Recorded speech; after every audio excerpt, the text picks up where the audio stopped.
మనుషులు మీ చుట్టూ ఉన్న మనసులో మాత్రం ఒంటరితనంగా అనిపించే సమయాలు చాలా ఉంటాయి. మీ పక్కన మీ స్నేహితులు ఉండొచ్చు, మీ కుటుంబం ఉండొచ్చు, కానీ లోపల మాత్రం ఎప్పుడూ ఒక ప్రశ్న, నిజంగా నేను సంబంధం కలిగి ఉన్నానా లేక ఒంటరిగా జీవిస్తున్నానా?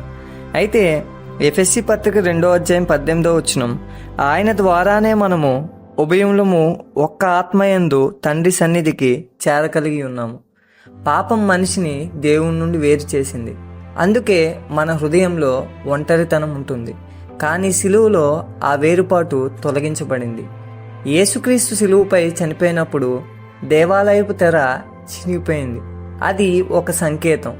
ఇప్పుడు మనం దేవుని దగ్గరకు రావటానికి ఏ అడ్డంకి లేదు. మనము దేవునికి దూరమైన వారం కాదు, మనము దేవుని కుటుంబంలో భాగం.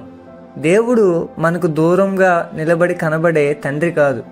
ఆయన ఎప్పుడూ మన దగ్గరగా ఉండే అతి సమీపస్తుడు. నీవు ఒంటరిగా ఉన్నట్టు అనిపిస్తుందా? సిలువను చూడు. సిలువ ఒక కొత్త సంబంధం మన కొరకు తెరిచి ఉంచింది.